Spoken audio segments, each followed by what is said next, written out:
Hello, and welcome to another episode of Session Notes Unfiltered. I am Miss B. This is an ABA podcast from the honest perspective of an RBT. This week, I would like to talk about some very common issues I have dealt with BCBAs.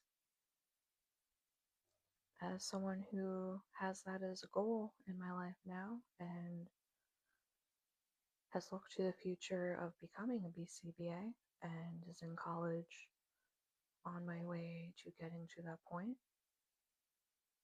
I have learned a lot of things from other BCBAs above me because I am an RBT right now. I have learned many things I will not be doing and some things that I do like and will be doing. In my personal experience, one of the most common issues I have had with my BCBAs is communication errors. And this goes in a few different directions that I have experienced. Let's start from the beginning of how you would meet your BCBA. Usually, when you get assigned to a new case, they are supposed to email you, call you, text you, some form of communication before the day you are meeting the client. They should want to do that to make sure you feel ready, to make sure you're on the same page because you're part of the team, you're going to be working together. They should give you any information that they have, if they know you have it or not. Just like make sure, touch base. They should see if you have any questions about the goals for the specific kid, if you have experience with the behaviors in their plan or with that age group, etc. They should be asking if there are any materials you need, what materials you might already have that you think would work in the scenario, give you any feedback they got from the parents because they should have spoken to the parents before day one as well and been basically introducing themselves and just checking for more information like, hey, what does your kid like? What is a typical day with this kid like? Like, what behaviors are you most concerned about? Caregivers, mom, dad, whoever. I have had some that do a really great job with this, and they reach out to me basically the day I get told that I am assigned to the kid and they're assigned to the kid, and that's awesome. Kudos to those BCBAs. On the other end, I have also had ones that don't reach out to me until the day we are both meeting the kid, and they reach out to me like the morning of, sometimes within an hour or less of us being on a call. And I hate that. I think that's very unprofessional. I don't think that is setting anyone up for success. And I understand having your own life and your own things going on, but this is your job and you should be communicating with your team. Just because you're like at the top level of the team does not mean you shouldn't be communicating. In my future, I would aim to be like the first example of communicating sooner than later.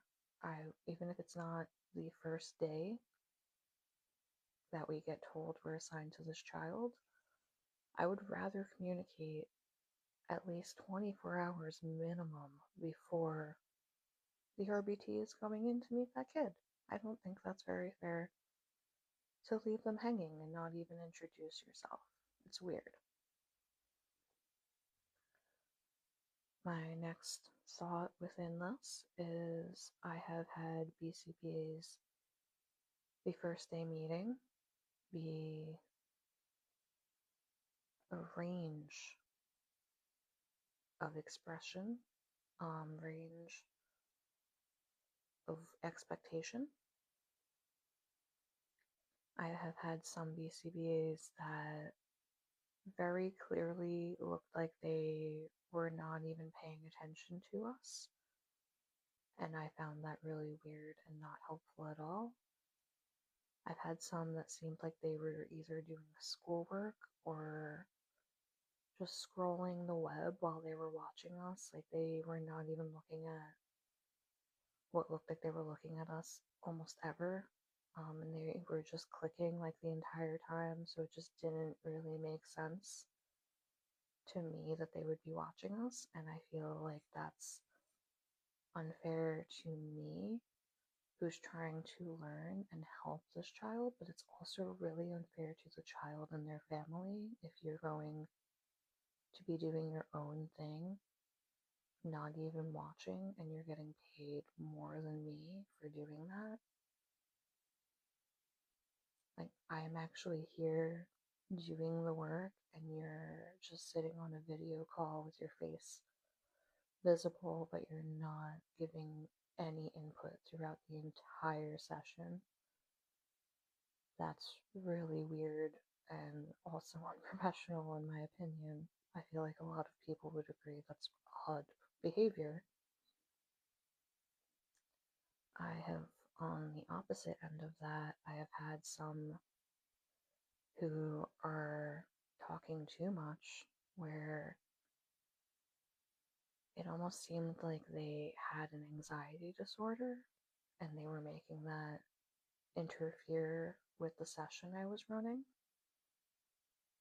There is one specific kid that I think of, and the BCBA on that case, where this was my first time meeting this kid.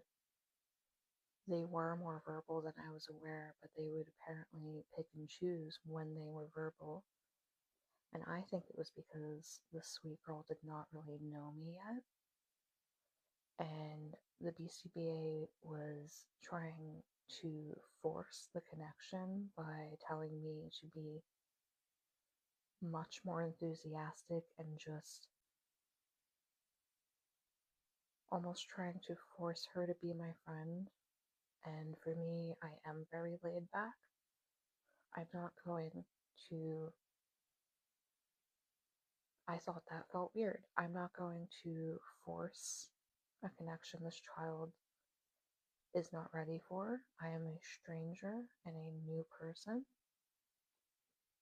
They do not know me yet, and it is okay if they're assessing the situation themselves. Like, hey, can I trust her? Do I like her? Is this safe? Is this okay? I think it is just really weird energy to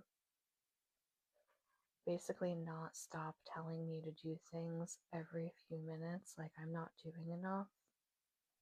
That is the only BCBA I have ever had do this. And I lost that client very quickly because the parents very clearly did not like the way she was engaging and the way that she was trying to make me be, and the way that she was not informing me of what the client fully needed. But she was also calling the parents all the time to tell them, and this only lasted for maybe 2 weeks. She was just constantly nagging me and nagging the parents, basically, in different ways, where she was nagging me to do more than I should be doing and basically be in this child's face and very like, hey, let's play. Hey, oh, look, you're doing that like every few seconds, to a point the kid was annoyed with me and was pushing me away because I was doing too much. She was nagging the parents in the ways of these parents had given their child access to her TV, tablet, and an old phone of theirs all at the same time. It became very clear within about 2 days of me being there that this was a thing, and that she had this access basically all day. So when they took it away from her during session, she was very upset, crying, and running around the house looking for her items. The BCBA told them to take the items before session so that we aren't the bad guys and we aren't doing it, which, yes, understandable. But they also heard the way that she was nagging me during session. And they also were seeing their child looking around for these items all the time throughout session. So eventually they said that I was not a good fit. But I wound up finding out down the line within a few weeks, being with a different client, that that BCA had been dropped. So even though it stung to hear that it was me that got blamed for it, that, oh, she's very nice, but she's not a good fit, was very discouraging at that moment in time. But then I learned, oh, it was the same problem I was having. It was the person above me. It wasn't even me, but they blamed me because they probably felt bad saying to her that she was the issue. And that woman was very nice, but I believe either she had an anxiety thing going on that was taking full force of how she was running her sessions. Maybe she was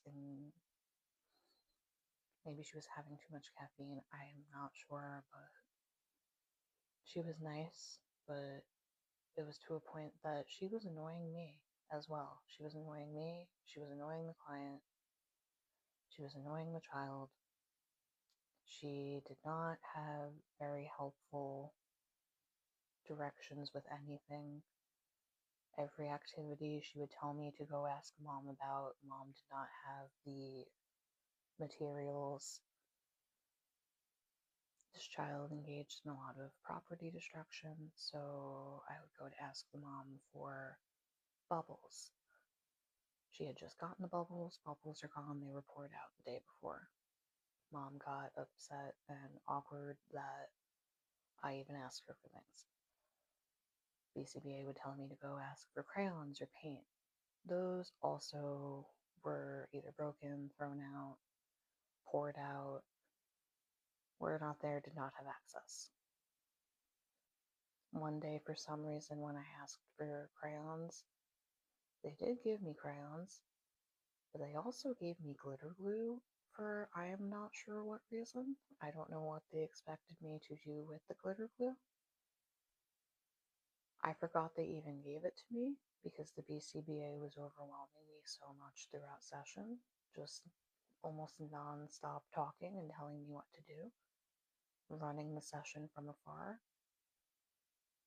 And I accidentally left the glitter glue with this client when I left, and when I came back the next day, the glitter glue was on the walls. And I believe that they were annoyed with me, and I understand. I felt really bad. I was upset with myself that I forgot. I was so overwhelmed by the BCBA that I forgot to give that to the parents when I left, which is something I would normally do. This child would also ask for cookies a lot of the time and stuff, and just random things that would have been helpful, but they would get smushed and be everywhere and just make a mess. And while I'm trying to clean up and maintain the mess, my BCBA on that case was just nonstop backseat driving the session and making me so frustrated and uncomfortable because it just constantly felt like I was doing things wrong when I was not doing anything wrong.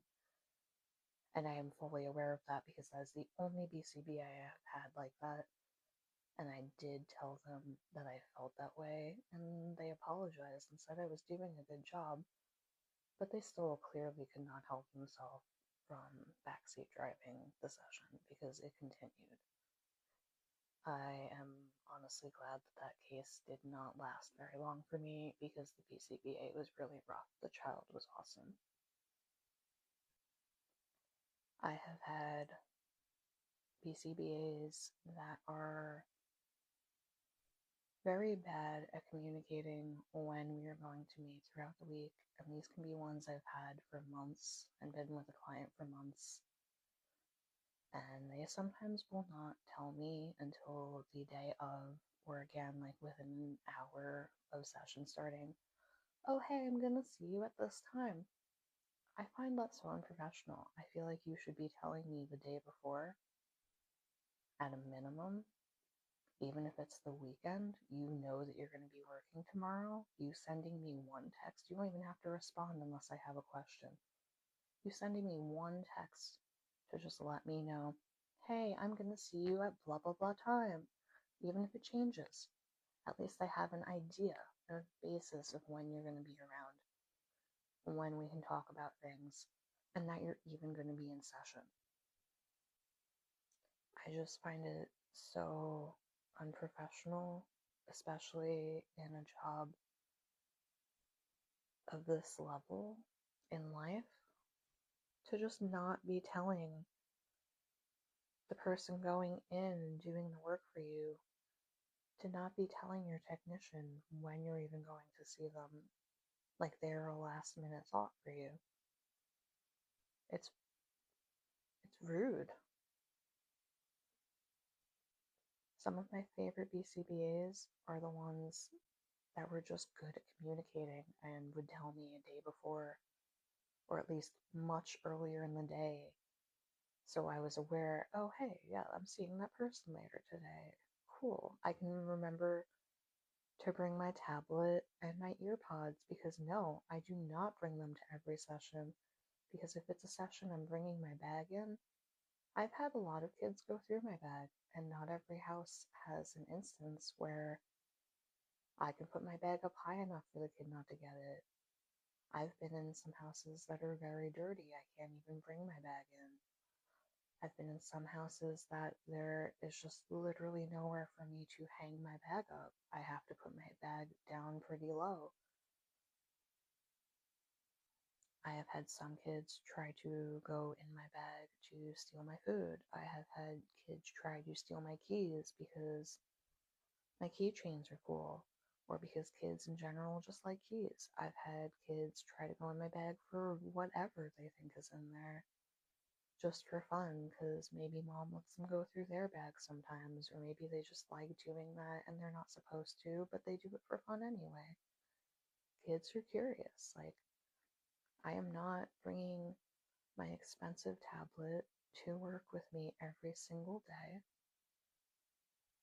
for the precaution of it not getting broken, because I will be really frustrated and at least a little angry. I think it would just be fair for the BCBA to let us know beforehand, so I can be like, oh, I need that today. Okay, let me make sure I'm ready and I have everything I need. I've had BCBAs that, although they are kind to me and talk to me very sweetly, are still really bad at communicating and will not even tell me they changed our link. They will just change it like the email of them changing it is telling me the time, and it's actually not. And even if the email for the Teams or Zoom link was telling me the time change, I'm sorry, you think that's a professional way to tell me that you are changing and rescheduling when you were seeing me? I fully disagree that that is professional. I think that should be followed up with a text at minimum, to be like, hey, I'm sorry, I have to change it to this day, or I have to push it back to this time. I'll see you later. And that's it. I'm never going to be mad about that or argue with that. I feel like most of us RBTs, BTs, will not be mad at you or frustrated even, because at least you communicated, hey, that time doesn't work for me anymore. That day doesn't work for me anymore, and we're aware of it. I don't think I should be showing up for my session thinking we have an observation today And instead, you changed it without telling me. My calendar isn't updating, so for me, it's still showing up that it's today. And now, because I'm sitting in the Teams, Zoom, whatever link waiting for you with no response, now suddenly it's updating, and I'm just irritated with you that this has happened almost every single time we're supposed to have observation. I don't think that makes you look professional or really good, or like I want to go to you with questions I might have. That actually makes me think you're not a very strong part of my team and you're above me, and I don't understand why. In the past year, I actually had a client who had a sibling in the home who also wound up getting an RBT, and we wound up having the same BCBA. And although the BCBA is very sweet, was very kind, she was horrible at communication. She did the thing that I was just describing, and she gave me absolutely no update that she was going to be that child's BCBA as well. So I'm showing up thinking we have observation, me and my client, because we were supposed to at the time that I got there. I received zero communication from this woman that that was being changed or an explanation as to why. So I'm talking to my client about how, oh, I don't know if we can do this one thing because we have observation today. And I'm just trying to instruct my client to an activity of some sort and have my instructional control. And instead, the client basically argued with me that that wasn't happening right now because she was on with the sibling. And I was very confused. I looked foolish. I did not have the information that my young client has, and that makes us both look like fools. That you are not communicating with me, and someone else has joined. Basically, our team has just expanded, even though I'm not working directly with the other child. The other child was part of my day-to-day sessions with my child. It was part of what we were working on, was the way that they interact and play together and the way that they handle their arguments and their confrontations and their coping with their confrontations. I'm not saying you should be sharing the information with me of what is on that kid's session, just like you shouldn't be sharing what's on my session with the new RBT, but you should have at the very least told me you were the BCBA on that case as well, and that was why you had to push things back a little bit, or even in general, just said that you had to push things back a little bit. I shouldn't be showing up and feeling like a fool and just so confused because you said nothing to me and you think changing that email link counts as communicating with me when it doesn't. I think that's an automatic email sent out when you change the link. I think that is so far the worst communication I have had with my BCBAs, is that specific one, because there is basically no communication. I have had, going on to a different example, since this episode is all about BCBAs and their communication errors, and how, as someone who is currently a BCBA out there listening, or someone who is looking into it, like I am, these are things I would hope you aim not to do, just as I will be aiming not to do these things. I have actually had some BCBAs I didn't even get to fully meet and had phone conversations or text conversations with, and I didn't even get to meet them because they were communicating so badly with the family that the family blocked them from calling them on all numbers involved. And this one specific kid, I've had this happen at least 3 times within the same company. I no longer work for that company.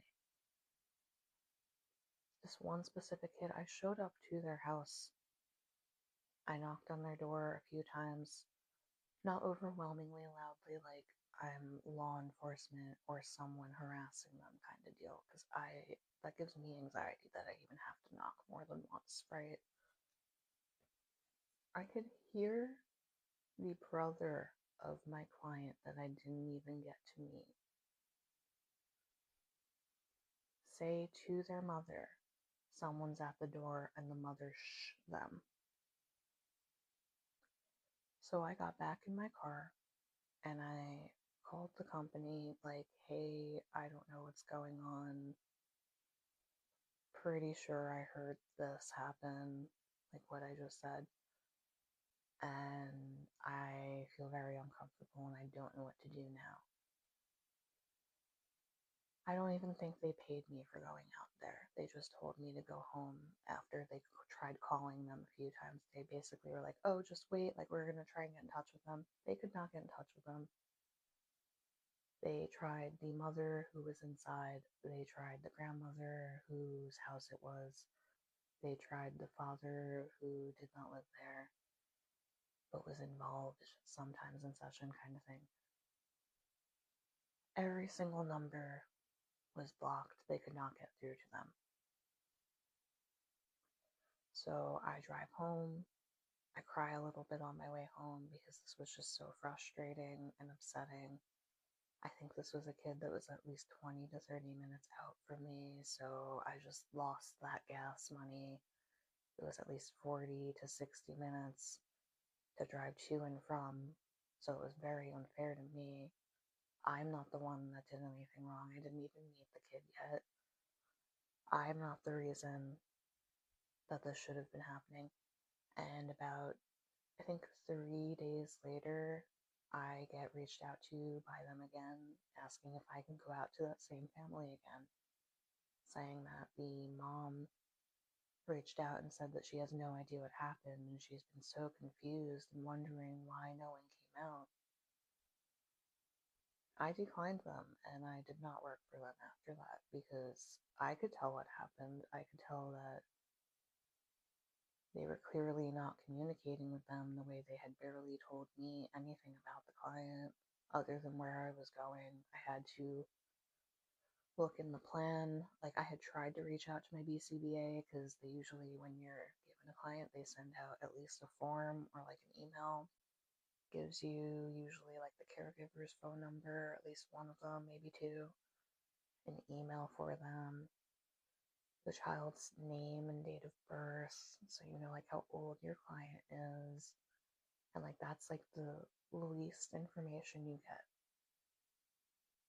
It'll usually list the BCBA either within the email or also on that form, so you can message these people and introduce yourself if they don't do it first. The BCBA should be doing it first. This one did not. I gave it a few days. I did it. They didn't even answer me until this was happening. I completely understand why they were frustrated. I had even been warned before going in that this was a family who had been trying really hard to get ABA to work and for someone to come out. So they had been struggling with it for a while. You gave them someone, you communicated so badly, they wouldn't even let me inside. For me, every single BCBA I have had is virtual. I do in-home care. I have been offered clinic positions, but every time I am already staffed fully with other clients in home, so I'm unable to try that and have that experience, but I would like to in my future. I think it would be cool to have under my belt. I don't think there is anything wrong necessarily with doing the virtual care, but I do think it would be beneficial to everyone within the team for the BCBAs to have to physically meet this client, at least to meet them. But I think it would also be beneficial if they were coming out and observing physically at least every other month or at least once a month. There are a lot of things they do not seem to fully understand about the clients they're working with when they're virtual like that, because they're not really meeting them or engaging with them. Most of my clients don't even notice that they're on the phone call. And by the time that they do notice, it's because they just notice themselves in the camera view, and they're just playing with their own part of the camera. Like they're not even paying attention to who's on it or talking to you, looking at you, waving at you. They're looking at themselves, which is kind of cute, usually, honestly. Um, I feel like that would be very beneficial. And just in general, if you aim to be a BCBA or you are one currently, please just communicate better with your team. You don't have to be talking all the time. We're really not even supposed to do that. I am not encouraging dual relationships and being buddy buddy with your technicians or your families. But it would be so much better for all involved if you, at the very least, bare minimum, were giving a heads up when you had to change anything. Why are you putting me in a group chat with the family and yourself if you're not going to use it ever? Why are you putting me in a group chat with the family and yourself if you are not going to tell anybody when you cancel or reschedule? You even have a few of them. You even have a second chat that's just me and you, and you're still not communicating with me.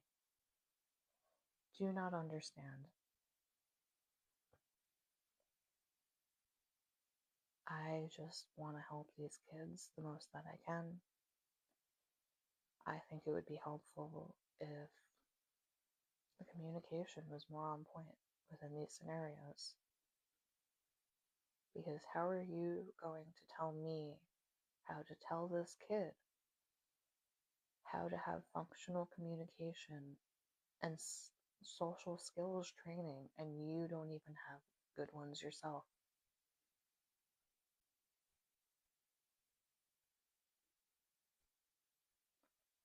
I know the other episodes so far I have done focused a lot on struggles the parents have and mistakes that the parents are making. And that is why we took a break from that to talk about how it is not always the parents. Sometimes the BCBAs are contributing. Sometimes the technicians are contributing. And we'll talk about that in a later episode. I hope you enjoyed this perspective and this insight. This has been another episode of Session Notes Unfiltered, and I am your host, Miss B. Thank you so much for listening. I will see you again soon.